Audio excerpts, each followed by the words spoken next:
Você sabia que a Bíblia cita 3 pecados que, na sua expressão extrema, podem não ter perdão? Hoje vamos entender quais são, porque o texto chama atenção para eles e, sobretudo, como não chegar a esse lugar. Começamos pelo mais conhecido e temido. O primeiro é a blasfêmia contra o Espírito Santo. Jesus falou claramente sobre isso. Em Mateus capítulo 12, versículos 31 e 32, ele diz: "Por esse motivo eu lhes digo, todo pecado e blasfêmia serão perdoados aos homens, mas a blasfêmia contra o Espírito não será perdoada. Todo aquele que disser uma palavra contra o Filho do Homem será perdoado, mas quem falar contra o Espírito Santo não será perdoado, nem nesta era nem na era que há de vir." O contexto ajuda a entender. Alguns líderes religiosos atribuíram as obras de Jesus a demônios. Em Marcos capítulo 3, versículos 22 a 30, os escribas dizem que ele expulsava demônios pelo poder de Beelzebul. Jesus responde: atribuir a ação do Espírito a um espírito maligno é cortar a própria ponte para o arrependimento, porque é recusar intencionalmente a fonte da salvação.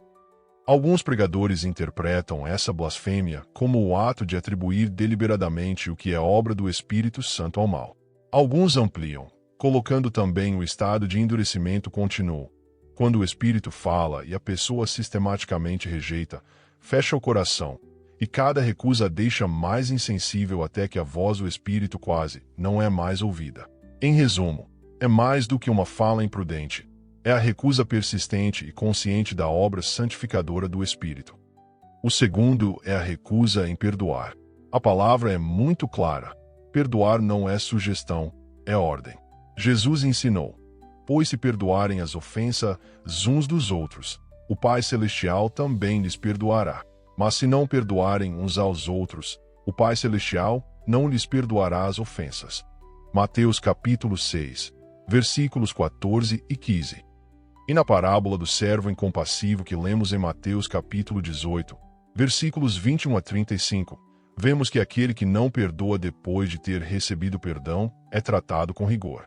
Aqui a falta de perdão também implica resistência à obra restauradora de Deus no próprio coração. Enquanto não liberamos perdão, permanecemos presos ao ódio e à justiça própria, e bloqueamos a experiência do perdão divino. Diferente do primeiro pecado, este tem saída. Quando a pessoa decide perdoar, a barreira cai e a graça flui novamente. O terceiro é o pecado deliberado, consciente e continuado, a prática intencional do erro depois de conhecer a verdade. A Escritura é direta e dura. Hebreus capítulo 10, versículo 26. Se continuarmos a pecar deliberadamente depois que recebemos o conhecimento da verdade, já não resta sacrifício pelos pecados. Isso não se refere ao cristão que tropeça e luta contra uma tentação. Refere-se àquele que, conhecendo bem a verdade, abraça o pecado como escolha deliberada e habitual, contando com a graça como um seguro para continuar.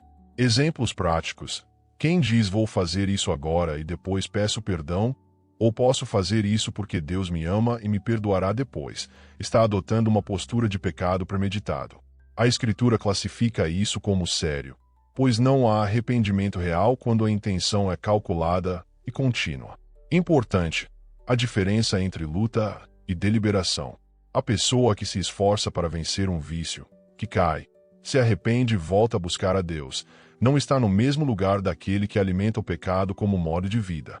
Lutadores que perseveram na confissão e na busca de ajuda demonstram arrependimento real. O perigo está em transformar o pecado em amigo, e isso, muitas vezes, é o caminho para a apostasia. Paulo adverte em Romanos 6, versículos 1 e 2. Que diremos então? Continuaremos pecando para que a graça aumente? De maneira nenhuma. Nós, os que morremos para o pecado, como podemos continuar vivendo nele? Resumindo, blasfêmia contra o Espírito, que seria atribuir as obras do Espírito Santo a espíritos malignos ou endurecer o coração diante da voz do Espírito. Não perdoar, prender-se ao próprio juízo e impedir que a graça flua. E por último, o pecado deliberado, escolher a prática do mal mesmo depois de conhecer a verdade, abraçar o pecado e não ter arrependimento verdadeiro. Em todos os casos, existe um convite. Mesmo em Hebreus dá margem para a advertência que nos faça voltar. O Senhor é paciente e chama ao arrependimento. A diferença entre sentença e salvação muitas vezes está na resposta do coração. Arrependa-se, busque ajuda, confesse e receba a restauração. Repito, o único lugar seguro é a cruz, não para usar a graça, mas para ser transformado por ela. E você, já lutou contra um pecado e conseguiu vencê-lo?